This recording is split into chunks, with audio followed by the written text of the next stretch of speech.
السلام عليكم ورحمة الله وبركاته. تحياتي لحضراتكم جميعا. النهاردة 16 يوليو 2025. هندردش في مجموعة كده من الأسهم اللي عليها زخم والفولاتيليتي بتاعتها عالية. وهنبدأ بيونيفرسال لصناعة مواد التعبئة والتغليف. على المدى الطويل، اللونج تيرم، عندنا هنا هو السهم في اب ترند،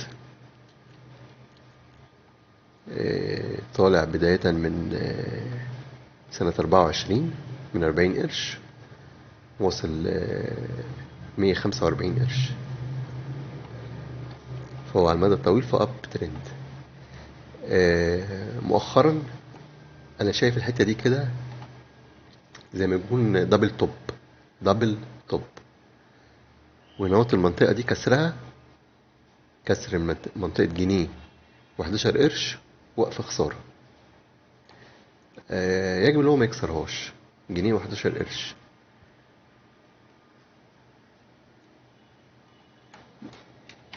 دي هتفعل نموذج دبل توب. قد يكون دبل توب مشوه، يعني مش لازم يبقى نفس الارقام نزل منها. فهو على المدى القصير سلبي. وعندنا الجنيه و11 قرش دي المفروض ما يكسرهاش. النهارده قافل الجنيه 15. حتى على المؤشر الار اس اي سلبي برضو، واخد وشه لتحت. تمام. طيب على المدى المتوسط هنا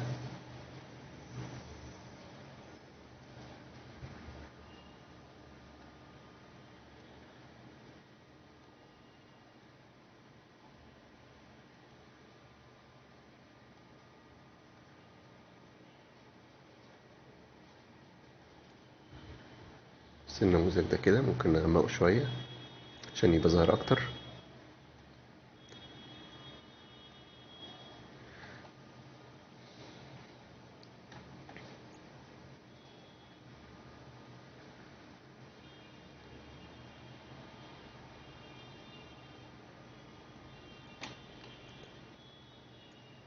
طيب الحتة دي كان فيها دعم، كسرها هنا والاستقرار هنا هيبقى عنده هدف 96 قرش. 96 قرش ممكن يعمل كسر وهمي، فالناس تعمل ستوب لوز ويرجع يلف تاني. فهنا عندنا الحته كمان هنا في دعم خط الترند ده، يبقى خط الترند وعندنا هدف 96 قرش للنموذج ده، ممكن برضو ما يوصلهوش.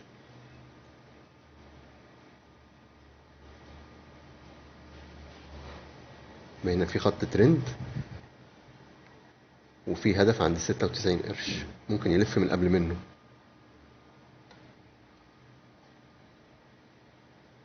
يلف من 98 قرش او من الجنيه مثلا، بس الحته دي كده فيها 15 قرش.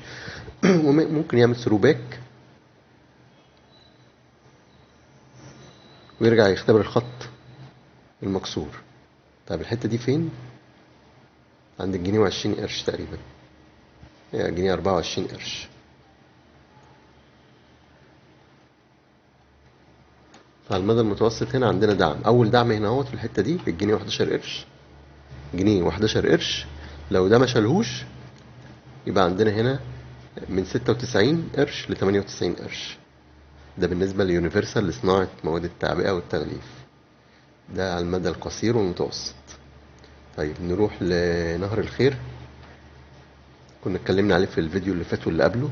اللي هنا في خط ترند واقف عليه، النهارده برضو ما كسرهوش، واقف عليه. هيبقى الدعم القادم هنا عند ال 54 قرش 9 مليم. المقاومة عندنا أول مقاومة 56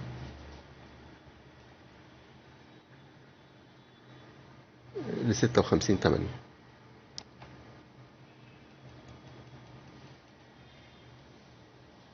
رغم الشمعات السلبية دي، بس في المتوسط السهم إيجابي. في المتوسط على المدى المتوسط السهم إيجابي. دعمنا هنا في الحتة دي حوالين ال 55 قرش، فهل كسرها عندنا ال 54 قرش دعم تاني. نشوف مطاحن اسكندرية. مطاحن اسكندرية برضو بتتحرك في نفس الزون دي عند ال 30 70 دعمه. النهارده اللو بتاعه 30.53 وقفل 30.97 ب 107 ألف سهم. المقاومة بتاعتنا 31.80. نفس الكلام بتاع الفيديو اللي فات، مفيهوش جديد.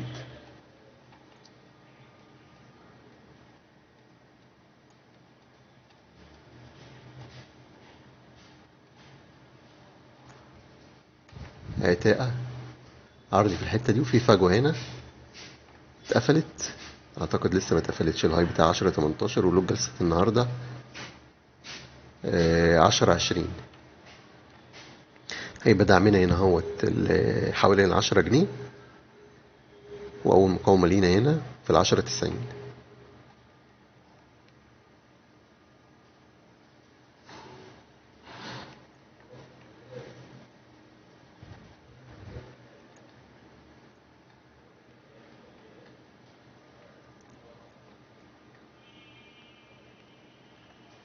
مركز اسكندرية الطبي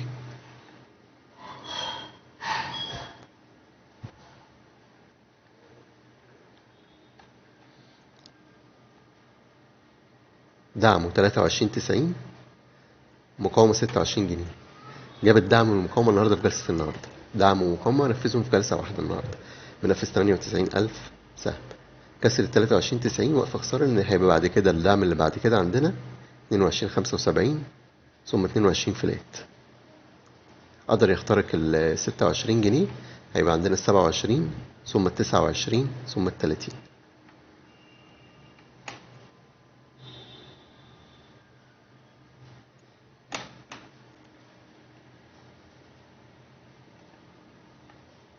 ممكن اهو نعمل ايه هنا الحتة دي، لو استقر فوق منها يبقى دبل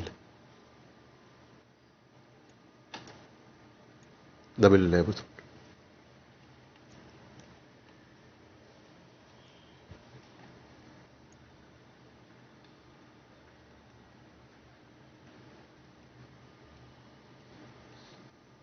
وكسرها وقف خسارة.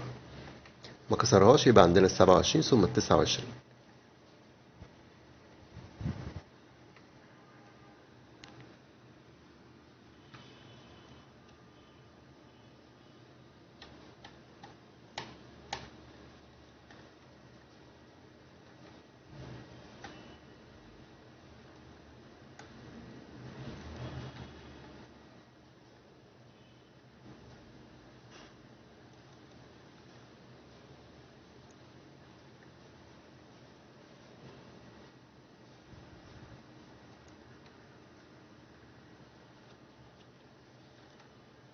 وبولند برضو اعتقد واقف على دعم.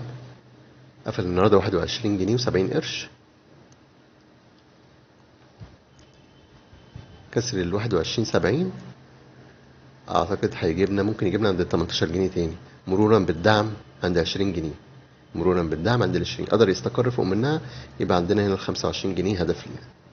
فهل عدم كسر ال 21.70، عدم كسر ال 21.70.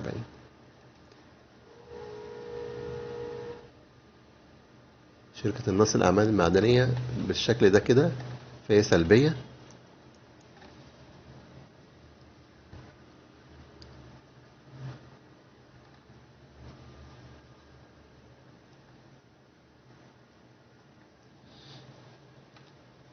واعتقد الدعم اللي هو واقف عليه عند ال 45 ده اعتقد اللي هو هيكسره وينزل لل 94.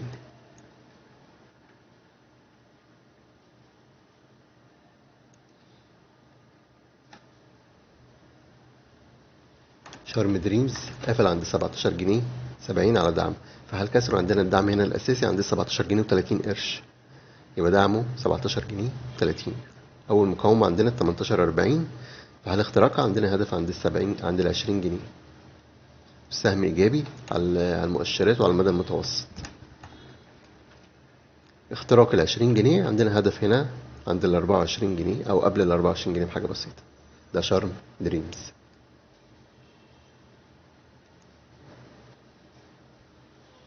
سبيد ميديكال سلبي النهارده، شمعة سلبية، قافل ب 34 قرش. استقرار تحت ال 34 قرش.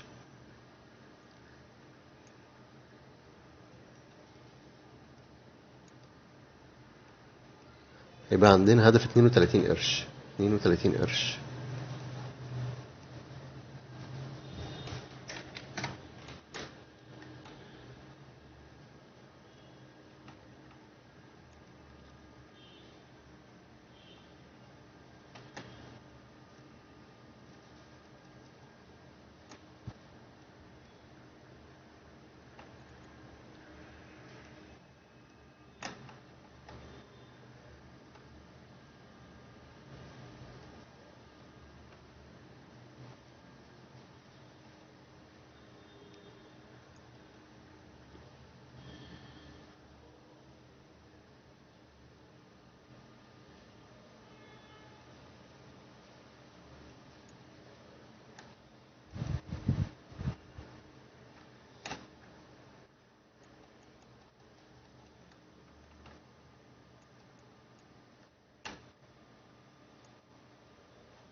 ديجيتايز. ديجيتايز للاستثمار والتنمية. عندنا هنا ال5 جنيه ونص، استقرار فوق ال5 ونص. النهاردة جايب له 5.56. لو ما يكسرش الرقم ده عندنا هدف عند ال6 ونص. نسبة فيبوناتشي 161% على المدى المتوسط. مش لازم يجيبها بكرة ولا بعده.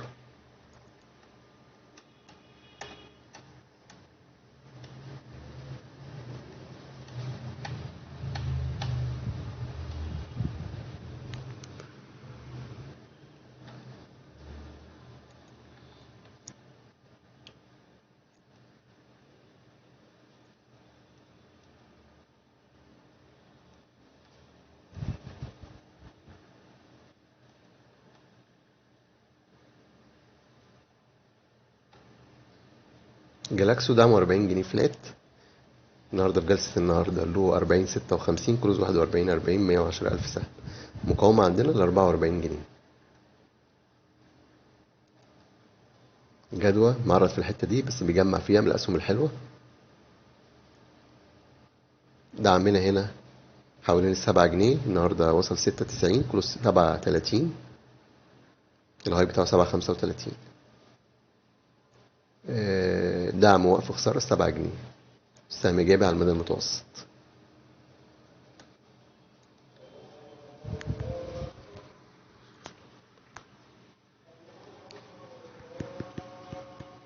هنكتفي بالمجموعة دي من الأسهم النهارده في جلسة النهارده. أي حد ليه أي استفسار يا ريت يسيبولي في الكومنت اللي نعلق عليه في الفيديو الجاي. تحياتي لحضراتكم جميعا. دمتم في أمان الله، والسلام عليكم ورحمة الله وبركاته.